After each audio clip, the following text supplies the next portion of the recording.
Director of Ceremonies, the Vice President of the Republic of Zimbabwe, Honorable General Retired Dr. C.G. Chimweka, the Vice President of the Republic of Zimbabwe, Honorable Colonel Retired KCD Mahadi Nabsisha, the Minister of Defense and Chairman of ZANU-PF, Honorable CZ Chinguri Kashiri, the Minister of State for Provincial Affairs and Devolution, Harare Metropolitan Province, Honorable Charles Tabengwa, the Honorable Minister of Industry and Commerce, Honorable N.M. Ndovu, all the Honorable Ministers and Deputy Ministers who are here, the Executive Secretary for SADC, Secretariat, His Excellency S. Makosi, His Excellency Mkele Mene, Secretary General of the African Continental Free Trade Area is here, the Chief Secretary of the President Cabinet, Dr. Martin Mushoya, Chairman of the Public Service Commission, Dr. Vincent Tuyo, Your Excellencies, members of the Diplomatic Corps, senior government officials who are here, the Executive Director of SADC Business Council, Mr. Peter Van Der, you need your Deputy to the Director General and Managing Director, Directorate of Global Partnerships and External Relations, Ms. Fatou Haidara Menos.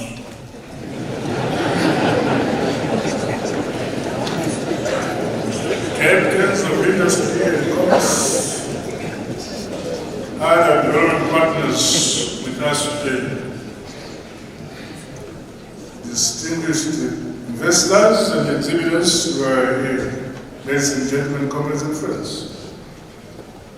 On behalf of the government and people of Zimbabwe, and indeed on my own behalf, it is my singular honor and privilege to officially welcome you to this 7th annual SADC Industrialization Week, being hosted under the theme, and I quote, promoting innovation to unlock opportunities for sustainable economic growth and development towards an industrialized SADC.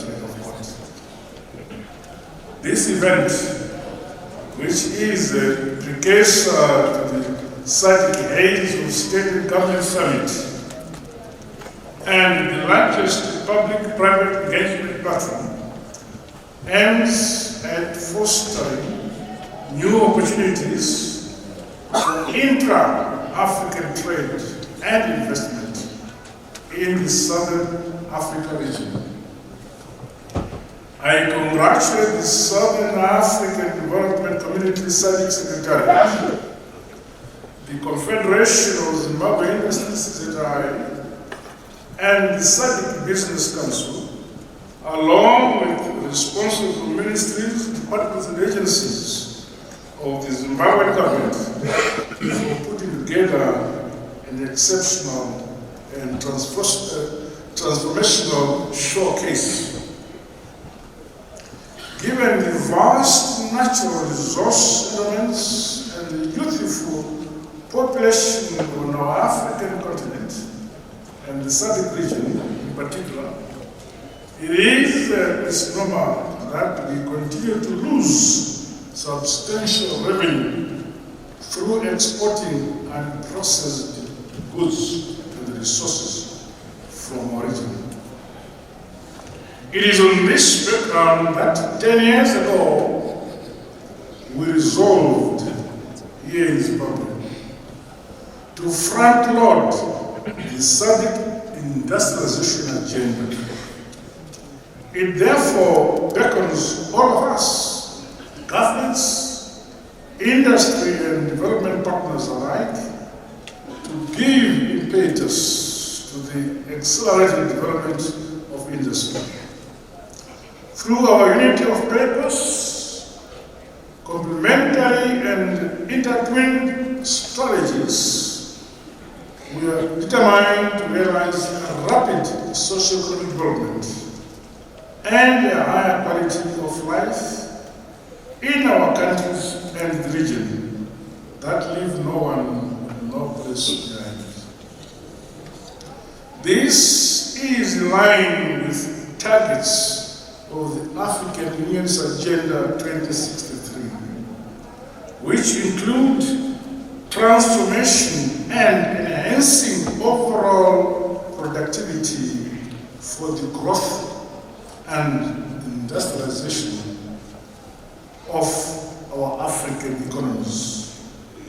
Further, this year's Industrialization Week amplifies the urgent need for member states to embrace innovation as a way to boost industrial productivity and competitiveness.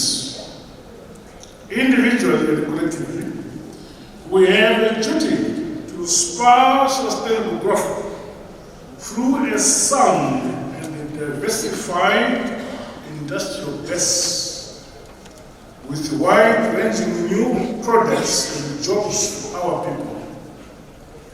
Distinguished guests, modernization and industrialization of our economies is no longer a luxury, but a matter of necessity for the future we all want and we deserve.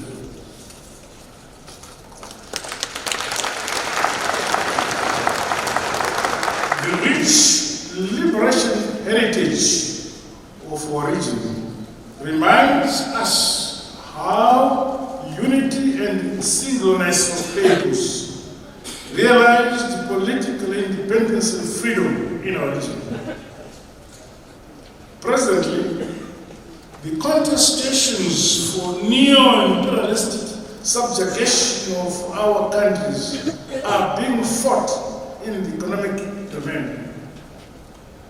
We must therefore never fall asleep. The present generation has a duty and obligation to foster environments and synergies that leapfrog industrialization, create more jobs, produce value-added goods, as well as increase exports and export earnings for our region. Equally, we must improve efficiencies in our resource allocation and create the requisite linkages across all sectors of our economies to drive this noble and urgent agenda for our region. For the Sadc region to propel the industrialization initiative, we cannot work in silos, both in terms of in-country or cross-border cooperation. Hence, by and large, there is need for our national development strategies to be in sync with the broader development agenda in our region. As such, agriculture and agribusiness, along with our regional energy, water, transport, and port infrastructure, as well as trade routes, should be developed in a collaborative manner. Greater commitment must be demonstrated by all stakeholders to the full implementation of our policies, such as the Regional Indicative Strategic Development Plan. As it was during the liberation struggle, we are separate countries, but one region with one common future. Distinguished guests, ladies and gentlemen, comrades and friends, our SADC region has immense potential to accelerate the structural transformation of our economies and count on increased production and productivity. It is critically important, therefore, to scale up the domestication of regional value chains towards our entry into global value chains.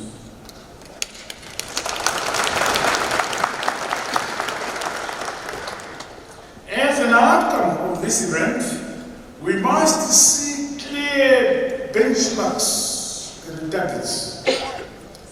Key in this regard is the need to expand production possibilities through enhanced cross-border utilization of natural and human capital resources of our region.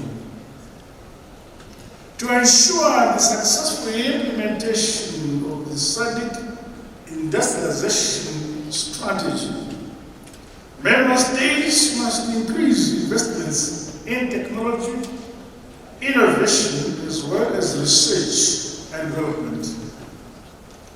In this regard, we must repurpose our yesteryear institutions to be more relevant for the world of the future.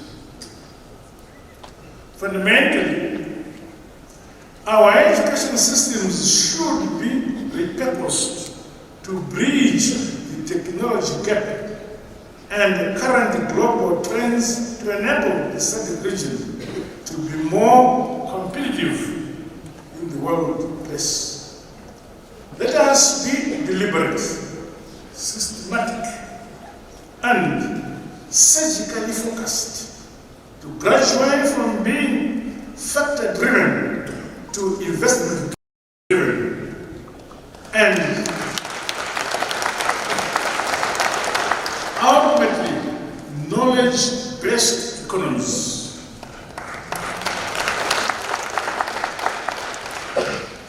This can never be magical, but an incremental, step-by-step, brick upon brick, and the stone upon stone process. In the case of Zimbabwe, we have ushered in a new education philosophy through the adoption of the heritage-based education 5.0 policy. This focuses on science, technology, and innovation, and the production of goods and services as the bedrock of our national development agenda. This has seen innovation hubs and agro-industrial parks within all our institutions of higher learning, producing a new range of products for both the local and export markets. I challenge the private sector, small and medium enterprises, along with development partners, both in our country and region at large, not to be mere spectators, but to have confidence in the capabilities of our young people by supporting the commercialization of innovative products, prototypes, and new ideas by these young people.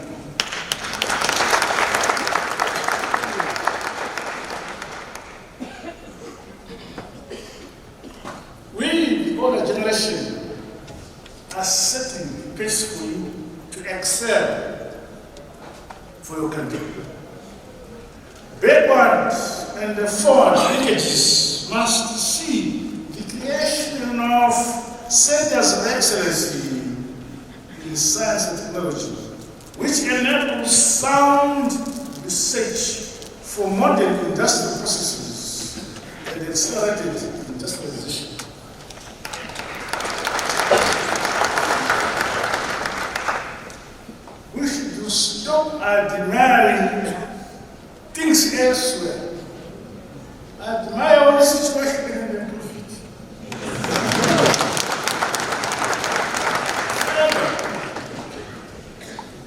private sector and other stakeholders must move beyond the policy and advocacy towards increased support for African-based entrepreneurship.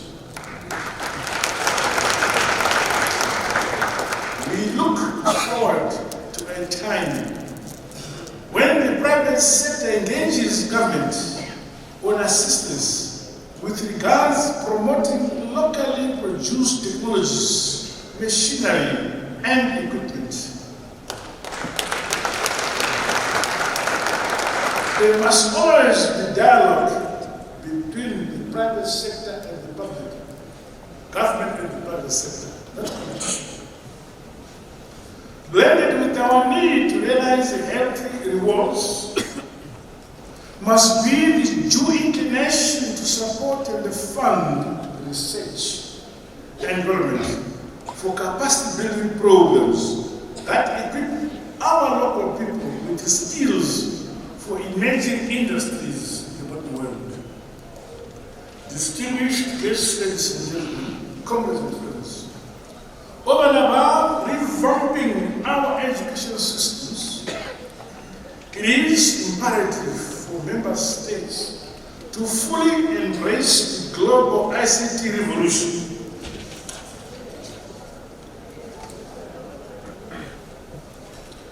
As Africa and the Sadc region, ICT penetration must not merely be celebrated for enabling social interactions, but transcend to every sector of the economy.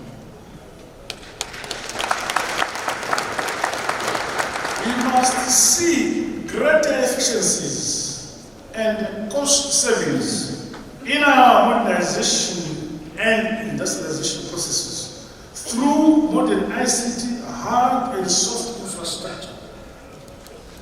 Our younger generation has the capacity, if we give them the freedom, to dream. On its part, my government continues to provide an environment that encourages a conducive ICT and innovation ecosystem. ICT training has been mainstreamed into the whole continuum of our education system from primary up to tertiary level. Meanwhile, the development of advanced ICT infrastructure as well as support for innovation and development of new ICT software by our young entrepreneurs is ongoing. We allow our young people, our boys and girls who are talented, to dream and dream for good or bad. I urge member states and the stakeholders across our region to scale up transformation of our domestic industries. Let us not shy away or delay embracing latest developments in emerging industries, underlining the fourth industrial revolution. These include artificial intelligence, robotics, biotechnology, and the use of renewable energy, among others. Greater innovation must be deployed to lower the unit cost of production, enhance information exchange, and lower transaction costs to further help our economies to develop new value chains while strengthening existing ones. The time has come for industry to become mature and seize the cry-baby mentality of the past.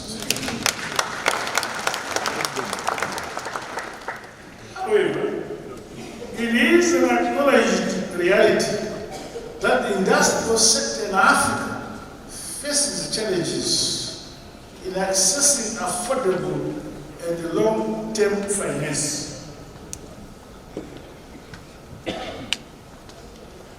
We all know that the philosophy of finance did not originate in Africa. This has in turn curtailed and retarded modernization of Africa's industrial base. For us in Zimbabwe, limitations in this regard have been worsened by the illegal economic sanctions imposed on our land of Zimbabwe for the love of our land.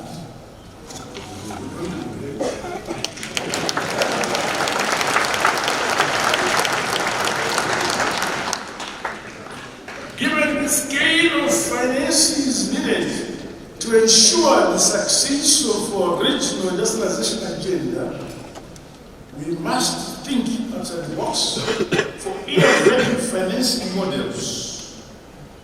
Focus must remain on what we have and what we control.